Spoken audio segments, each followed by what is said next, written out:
bertahan di level 1, masih, adanya mobilitas yang tetap dijaga oleh pemerintah, tetap dibuka ini membuat, daya beli masyarakat pun ikut terjaga walaupun memang kita tahu bahwa, tekanan dari harga kebutuhan pokok atau harga-harga ini mulai mulai melonjak gitu. Belum lagi kan kalau bulan Juli berarti belum memperhitungkan kenaikan harga BBM. Jadi ada potensi itu, bisa saja nanti, ada tekanan lagi tambah di BBM. Namun kalau misalnya kita cermati, menurut saya ini hal yang, cukup wajar ya kalau misalnya kita kaitkan dengan, PMI misalnya. Kita lihat dari, PMI salah satu produknya yang di mana produk-produk manufaktur ini pun masih, dalam dalam catatannya bahwa PMI Indonesia masih bertahan di level optimis, itu karena adanya pembelian baru. Artinya sisi konsumsi masyarakat ini masih cukup terjaga sampai saat ini. Jadi wajar saja kemudian kalau misalnya IKK kita masih cukup bertahan di walaupun ada tekanan-tekanan harga gitu. Karena memang, saya rasa kuncinya di pengendalian Covid, sekarang, akses mobilitas masyarakat masih terbuka lebar, sehingga itu yang bisa menjadi harapan bahwa daya beli masyarakat ini masih masih terjaga, dari segi konsumsinya, kemudian pendapatannya, walaupun memang mungkin, belum, berada di kondisi pre-Covid, tapi ini kita sudah makin lama, makin membaik. Oke, karena sudah dirasa sudah masuk ke endemi ya, sudah tensionnya sudah tidak Ya. seperti pandemi.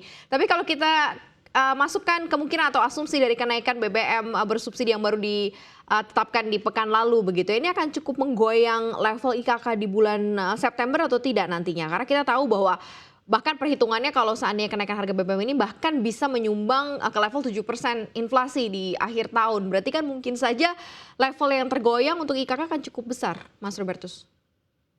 Ya, saya rasa memang akan ada tekanan ya, ke IKK. Kemudian juga memang kalau secara historis kita berbicara inflasi setelah kenaikan harga BBM ini bertahan, minimal 1 sampai 2, secara historis di Indonesia itu bertahan 1 sampai 2 bulan.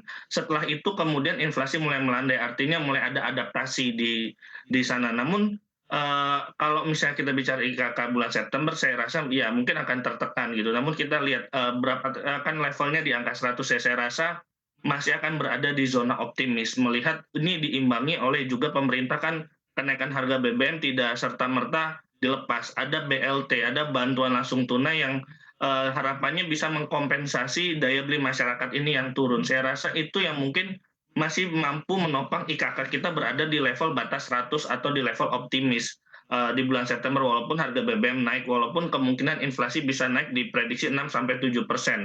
Kalau dilihat, historisnya kenaikan harga BBM 2013, 2015, ada efeknya itu, 1 sampai 2 bulan setelah itu, akan masuk ke fase adaptasi. Namun kuncinya adalah nanti, bagaimana kalau kalau tahun ini kan kita UMR naik hanya 1%, Ya. jadi benar-benar, ada gap di sana antara daya beli, kenaikan pendapatan dari masyarakat dibanding dengan kenaikan harga.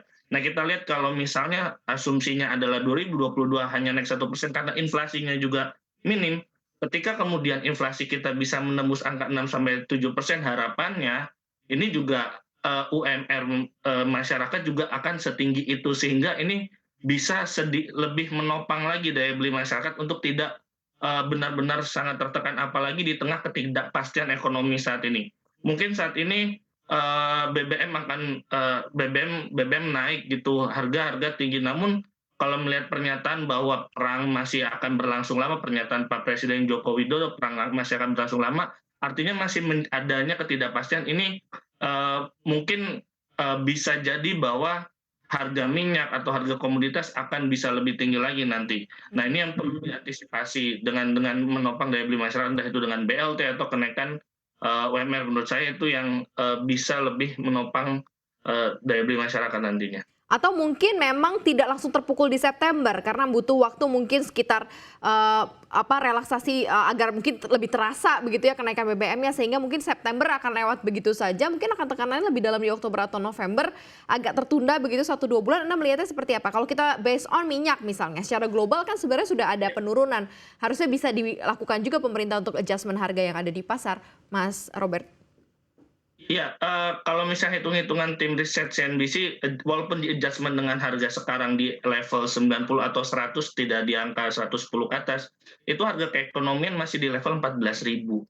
Artinya masih harga jual sekarang pun masih di atas masih di bawah harga keekonomian. Artinya harga minyak tuh masih mahal, kecuali harga minyak turun ke level 70 atau 60. Mungkin ini akan beda cerita. Namun kalau berdasarkan historisnya bahwa inflasi ketika BBM naik itu inflasinya langsung terasa. Mhm. Bahkan, di beberapa tahun lalu ketika inflasi itu di akhir bulan, hanya menyisakan 1 sampai 2 minggu, itu ada kenaikan IHK yang benar-benar langsung terjadi. Artinya memang dampaknya ini akan saya rasa akan terasa lebih cepat, apalagi ini September kenaikan BBM di tanggal 3 ya kemarin. Artinya saya rasa tetap sudah akan, terasa dampaknya. Ditambah harga Mhm. harga kebutuhan pokok saat ini yang masih, Iya. cenderung tinggi. Memang ada tapi kita harus lihat levelnya juga masih di level 90, 100 gitu. Jadi saya rasa masih masih akan, masih tinggi dan akan langsung terdampak di bulan September.